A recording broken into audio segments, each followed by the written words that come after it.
Welcome. You're watching NDTV 24/7. I'm Shanakshi Chakravarti. Let's bring you up to speed with all that's making headlines.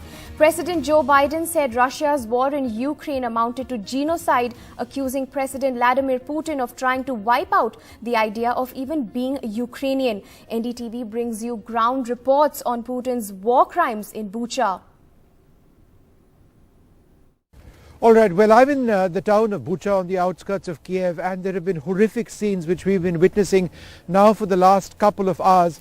Just about 2 or 3 feet away from me is the mass grave which was detected a little bit more than a week back. There have been any number of bodies which have now been exhumed from this mass grave. Forensic investigators, including international forensic investigators, are over here. And they're going to be trying to collect information on how exactly these individuals lost their lives. And this, the Ukrainians argue, would perhaps add to what they say is a body of evidence suggesting Russian war crimes in this particular area. Bucha is one of the areas which is now accessible, an area which the Russians have actually left. There's another body as I speak which has just been recovered now. It's in a black body bag. It's now going to be placed on that platform that you actually see, and it's going to be moved across to the other side in a while from now. Now, about this particular site itself, this was actually dug by the Ukrainians a couple of weeks back. There are believed to be at least 57 bodies in this particular area, but they say there could in fact be more. And it's post this process of forensic investigation that there's going to be a DNA survey which is going to be done, because they don't know the identity of all of the individuals who've been found over here. They're going to be looking to see for marks for torture. They're going to be looking to see if these individuals died of shrapnel injuries, or in fact they died of other causes. They were executed, because in other parts of Bucha there has been evidence of individuals with their hands bound and shot execution style. Now, when these people died is still quite unclear at this stage. Were they killed or did they die as a result of the fighting in the early phases of what has now been a 40-day plus war in this country, or in fact did they die more recently? Were they victims of Russian atrocities? Now, India for its part has always said, particularly now in more recent times, in more clarity and perhaps more directly, that there needs to be an international investigation to look into the allegations of atrocities being committed over here in Bucha. So the process towards that is well and truly underway. This is the church which we actually saw on satellite images and subsequently on video as well. And there were these initial reports which had come in more than a week back that near this area there was a 40-foot long grave, which had a mass grave which had actually been dug. That has now been located, and as you can see, the platform being moved over here. And I can't tell you how bizarre it is that, you know, we were seeing these satellite pictures and we were seeing the amateur video which was emerging from Bucha, and today we are at this particular site where these forensic investigators, they've been digging out these bodies from this mass grave, and they've actually now they've been putting it onto the little platform attached to a crane and then bringing it across to the opposite side. These are being moved to various areas, including hospitals where they're going to be kept before they are eventually buried, and that will take place in another area. So that's the process. As you can see, it's been going on, and the area is, it's difficult to actually stand over here because it's windy, and the wind carries the stench of dead bodies as well every now and again. But we feel it's necessary to report this very important story, because Bucha, it is said and it is feared, is just the tip of the iceberg when it comes to getting a real idea of the extent of the of potential war crimes, of civilian losses, either through war crimes or otherwise. Innocent people are the victims of wars always, and we see this once again. You can see drones as well in the sky. Ashok, in front of you over there's a drone, and this is actually being used not just by the media but by the investigators as well, to actually document every single part of the process through which these bodies are actually being recovered, and there's this constant effort at filming itself. The town of Bucha itself, large parts of it remain off limits. As the Russians were retreating, they were in fact mining parts of this area as well. So there are areas which we can't actually enter as well. So this is the very latest that you can see, and these pictures really do tell a story, and a very sad story of human loss, which is inevitable with war. This has been an exceptionally bloody war. The overall numbers of casualties on either side, whether it's Ukrainian or Russian, the numbers keep changing. It's unclear. And if this is the situation in the town of Bucha itself, imagine what it could be in a larger city, a city like Mariupol, which has been absolutely devastated in the south of this country, where again there have been very strong allegations of war crimes which have actually been coming in. So it's a frightening, sad process that is going on now, as you can see. And as External Affairs Minister S. Jaishankar concluded his trip to the American capital, Jaishankar says, "We also take our views on other people's human rights situation, including that of the US," in strong retort to Blinken's remarks on human rights. Listen in. Our discussions with the Americans was more about, how is it we can all, or what is it we can all do to, first of all, encourage an early cessation of hostility. On the human rights issue, no, we did not discuss human rights during this meeting. This meeting was primarily focused on pulp mill affairs, and I kind of gave you in some detail what all we raised. It is a subject which has come up in the past. I mean, it came up when Secretary Blinken came to India. People's human rights situation, including that of the United States. So we take up human rights issues when they arise in this country, especially when they pertain to our community. And in fact, we had a case yesterday. So, that's really where we stand on that matter. All right, and shifting focus to the big political story emerging in Karnataka. Amid the suicide row, Karnataka Rural Development and Panchayat Raj Minister KS Eshwarappa has said he will not resign. Udupi police have registered an FIR in connection with the alleged suicide of a contractor. The first information report accuses the minister of driving a contractor, Santosh Patil, to suicide. Mr. Eshwarappa's two associates, Basavaraj and Ramesh, have also been named in this FIR. Santosh Patil had accused the minister's associates of demanding a 40% commission to clear his bill, a claim that has been corroborated by the Karnataka contractors. This is a report.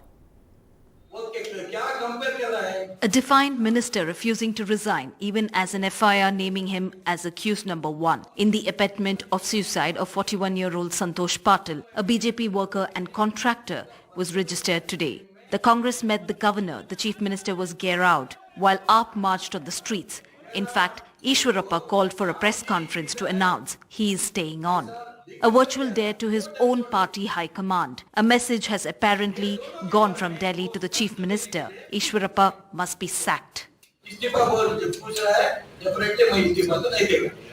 In an explosive revelation, the head of the BBMP Contractors Association, KT Manjunath, said today that bribes are paid to ministers, MLAs and officials in the BJP government. A huge embarrassment for the BJP mantra of zero corruption. Manjunath even had a rate card. Give commission for each contract. For getting a contract, it's 15% cut. For submitting bills, 10 to 12% cut. For getting payment, 10% cut. Contractors' total commission paid over 40%. KT Manjunath, the president of BBMP Contractors Association, admits that he has given kickbacks to several ministers, MLAs and officials. He also tells us that no work can happen without a bribe.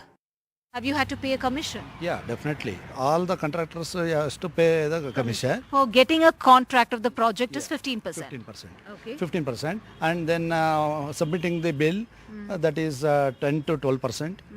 And getting a LOC, like a bill, a payment. Getting for a payment, that is also 10%. So a total of put together, will it be at least about 35%? More than 40%. Yes, 100 times we are paid. Now it has become, after 2019 onwards, it has become a 40%, more than a 40%. ಕಾನೂನು ಅಂತ ಏನು ಕ್ರಮ ಬೇಕೋ ಅದು ಆಗುತ್ತೆ ನೋಡೋಣ ಅದೇನಾಗುತ್ತೆ ತಾವು ಮುಖ್ಯಮಂತ್ರಿಗಳಿಗೆ ಏನಾದರೂ ಹೇಳ್ತೀರಾ sir It is reported that Santosh was given the work order orally by the minister to construct the road in Hindalga village in Belagavi district of Karnataka, and the cost of the project was around rupees 4 crore. Santosh had borrowed huge amounts of money and had even sold his wife's jewellery to complete the project. But a year and a half later, after completing the project, he received not a single rupee. He leaves behind a wife and a 9-month-old baby boy. His family has now agreed to go for a postmortem of Santosh's body, after which it will be taken to his hometown in Belagavi district of Karnataka. ನ್ಯಾಯ ಸಿಗಬೇಕಂದ್ರೆ ಅವ್ನು death ನೋಟಲ್ಲಿ ಏನು ಬರೆದಿಟ್ಟಿದ್ದಾನೆ ಅವ್ರನ್ನ arrest ಮಾಡಬೇಕು. ಅವ್ರ ಆಪ್ತರಾದ ಬಸವರಾಜ ರಮೇಶ್ ಅಂತವ್ರು immediate arrest ಆಗಬೇಕು. ಈಶ್ವರಪ್ಪ ಅವರು ಬಸವರಾಜ್ ಮತ್ತು ಅವರು ಕೂಡ ತುಂಬಾ ಕಿರುಕುಳ ಕೊಟ್ಟಿದ್ದಾರೆ. ಈ ವಿಷಯ 80 ರಿಂದ 90 ಸರ್ತಿ ಈಶ್ವರಪ್ಪ ಕೂಡ ಹೋಗಿ ಬಂದಿದ್ದಾನೆ ಈ ಕೆಲಸ ಸಂಬಂಧ. The BJP cannot afford to delay action against the minister. The fact that the dead contractor had written a letter of complaint to both the Prime Minister and the Chief Minister on the 40% commission demanded by the minister and his associates, and no inquiry was ordered, is politically damaging, a fact the opposition is playing on. ಅದು FIR ಆಗಿದೆ, ಎಲ್ಲ ವಿವರಗಳನ್ನು ತೆಗೆದುಕೊಂಡಿದ್ದೀನಿ. ಈಶ್ವರಪ್ಪರ ಹತ್ರ ಮಾತಾಡ್ತೀನಿ. ಅವರು ವಿರೋಧ ಪಕ್ಷದವರು ಇದರಲ್ಲಿ ತಪ್ಪುಗಳನ್ನು ಕಂಡುಹಿಡಿಯೋದಕ್ಕೆ ಪ್ರಯತ್ನ ಮಾಡ್ತಾ ಇದ್ದಾರೆ. ತನಿಖೆಯಲ್ಲಿ ಸತ್ಯಾಂಶ ಬರ್ತದೆ. ತನಿಖೆಯಲ್ಲಿ ಯಾರು ಏನು ಇದ್ರ ಪಾತ್ರ ವಹಿಸಿದ್ದಾರೆ, ಇದ್ರ ಹಿನ್ನೆಲೆ ಏನಿದೆ, ಯಾಕಂದರೆ ಹಿನ್ನೆಲೆಯೂ ಕೂಡ ಭಾಳಷ್ಟಿದೆ, ಅದೆಲ್ಲವೂ ಕೂಡ ತನಿಖೆಯಲ್ಲಿ ಆಚೆ ಬರುತ್ತೆ. ಆಚೆ ಬಂದಾಗ ಸತ್ಯ ಬರ್ತದೆ. ನಾನು ಒಂದು ಸ್ಪಷ್ಟವಾಗಿ ಮೊದಲನೇ ದಿವಸನೂ ಹೇಳಿದ್ದೀನಿ, ಕಾನೂನು ಪ್ರಕಾರ ಈ ತನಿಖೆ ನಡೀತದೆ ಮತ್ತು ಎಲ್ಲಿಯೂ ಕೂಡ ನಾವು ಹಸ್ತಕ್ಷೇಪ ಮಾಡಲ್ಲ ಅಂತ ಹೇಳಿದ್ದೇನೆ. ಆ ಪ್ರಕಾರ ನಡ್ಕೊಳ್ತಾ ಇದ್ದೀವಿ. Accused person should be arrested immediately. The political blame game has just begun. While the Congress is blaming the BJP government for being corrupt, the BJP government is under unprecedented pressure to sack KS Eshwarappa. Now, in the midst of all this, we see the 40% commission scam is getting buried. With Santosh's death, will more skeletons tumble out? In Bengaluru, with Govind, Shrija for NDTV. Shifting focus to the top story in Uttar Pradesh, a hate-monger who threatened Muslim women with rape has been arrested after 11 days. The police caught Bajrang Munnidas in Khairabad from Sitapur, which is about 100 kilometers from the state capital of Lucknow. The arrest comes 11 days after he made his shocking threats at a religious procession in presence of the police. A 2-minute video of his speech on the 2nd of April, where he is purportedly heard making rape threats, had gone viral last Friday, drawing sharp comments even from the National Commission of Women.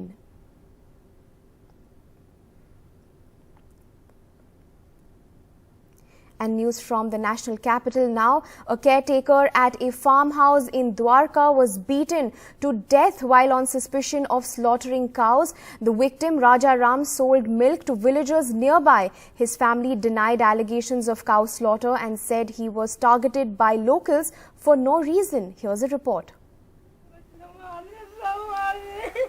Jasu Devi says, ever since her husband was killed 2 days ago, she and her 3 young children have barely got anything to eat.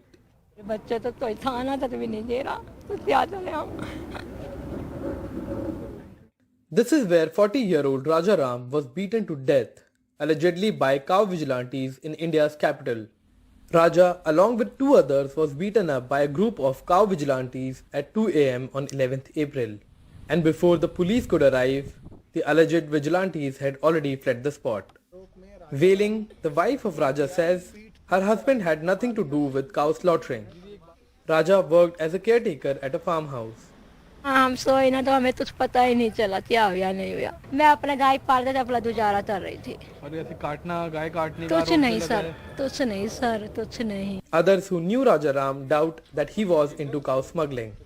ऐसा तो देखो, ये तो इल्जाम लगाने वाली बात है। 2 साल से मैं यहाँ आने लग रहा हूँ, मैंने आज तक तो ऐसा कभी सुना ही नहीं है। The police have filed a murder case and claim that all the efforts are on to catch the accused. An unfortunate incident of mob justice yet again in the national capital, where a group of vigilantes has played the role of judge, jury and the executioner. And while the police was quick to take action on the suspicion of cow slaughtering, it is yet to take action against the people who have killed a man right here in the capital of the country. With camera person Ajay Kaushik, I'm Akshay Dongre for NDTV. Staying with news from the national capital, which is now seeing an uptick in cases, COVID cases just in the last few days. After recording a steady decline over the last 2 months, it has now recorded 299 fresh COVID cases just in the last 24 hours on Wednesday, a rise of nearly 50% since yesterday, which is 202. The daily positivity rate has gone up to 2.9%.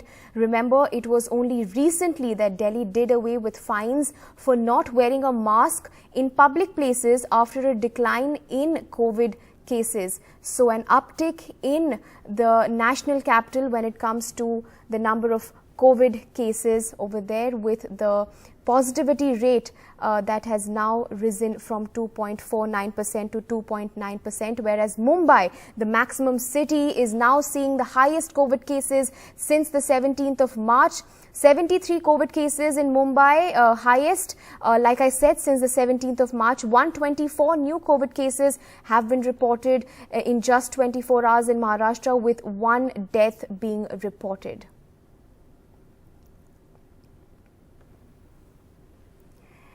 And some more news from the maximum city. For many years, pockets of Mumbai, including slums and buildings without an occupancy certificate, were not given water connections and had to depend on tankers and buy water separately. All that is now set to change from the 1st of May with a huge decision by the civic body, the BMC, to enable every citizen in Mumbai to have access to drinking water through formal sources, as it will impact nearly 20 lakh residents of the city. Here's a report.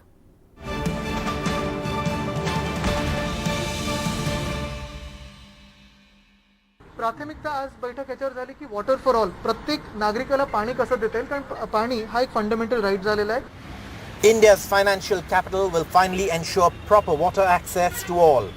While that doesn't mean that illegal structures will become legal, every group of minimum of 5 homes will have a tap water connection. In practice, it will end dependence on tankers and political clout for water connections in slums and buildings. Here in Siddharth Nagar slum, the water connection has been held up for 25 years. Jai Mati, a resident, says he's grown up begging for water, and each drum of water costs rupees 40. Now it'll cost around rupees 250 to rupees 350 every 3 months.